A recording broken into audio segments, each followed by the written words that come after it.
শেখ হাসিনার পতনের পর বাংলাদেশকে অস্থিতিশীল করতে নানাভাবে চেষ্টা চালিয়েছে ভারত। তারই অংশ হিসেবে বেশি সোচ্চার ছিল দেশটির গণমাধ্যমগুলো। হিন্দু মুসলিম দাঙ্গা বাঁধানো ও দুই দেশের সার্বভৌমত্ব নিয়ে উস্কানি দিয়েছে ভারতীয় মিডিয়া, যা এখনও অব্যাহত আছে। আরে গোটা বিএসএফ যদি একসাথে হাল্লা বলে বাংলাদেশ বর্ডারে দাঁড়িয়ে পড়ে, কি করবে চাচা যান? দম থাকলে বুক চিতিয়ে কলকাতা দখল করার কথাটা বলেছো, কাজটা করার চেষ্টা করো। তোমরা করতে পারবে না, তার কারণ তোমরা কাপুরুষ। গণমাধ্যমের পাশাপাশি বিভিন্ন সময় বাংলাদেশকে হুমকি দিয়ে বক্তব্য দিয়েছে বিজেপি নেতা শুভেন্দু অধিকারী। তার ডাকেই ভারতে বাংলাদেশের সহকারী হাইকমিশনে সহিংস হামলা চালায় হিন্দুত্ববাদী সংগঠনগুলো। এমন সংকটময় পরিস্থিতিতে বাংলাদেশের রোগীদের চিকিৎসা সেবা না দেওয়ার ঘোষণা দেয় ভারতের কয়েকটি হাসপাতাল। একই সঙ্গে বাংলাদেশিদের ভিসা দেয়া বন্ধ রাখে ভারত। বাংলাদেশকে চাপে রাখতে এসব সিদ্ধান্ত নেয় দেশটির প্রশাসন। তবে এমন সিদ্ধান্ত নিয়ে খাল কেটে কুমির ডেকে আনে ভারতীয়রা। বাংলাদেশিদের অভাবে অচল হয়ে পড়েছে কলকাতার অর্থনীতি। বন্ধ হওয়ার দ্বারপ্রান্তে ব্যবসা বাণিজ্য, হোটেল রেস্তোরাঁগুলোতেও দেখা দেয় পর্যটক শূন্যতা। ফলে বিপাকে পড়েছে ভারতীয় ব্যবসায়ীরা। এক সেকেন্ড বসার সময় ছিল না আমাদের।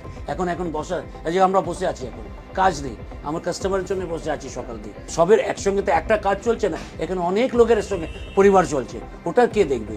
যেখানে ডেইলি আপনার 25টা 30টা বিক্রি হতে এক কাউন্টারে, সেখানে 2টো 3টে কোনোদিন হয়ই না, এরকম পরিস্থিতি।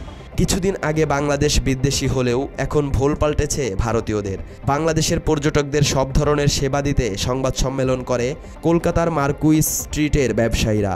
ভারতীয় মিডিয়া ও রাজনৈতিক দলগুলোর গুজবে কান না দিয়ে বাংলাদেশিদের ভারতে ডাকছেন তারা।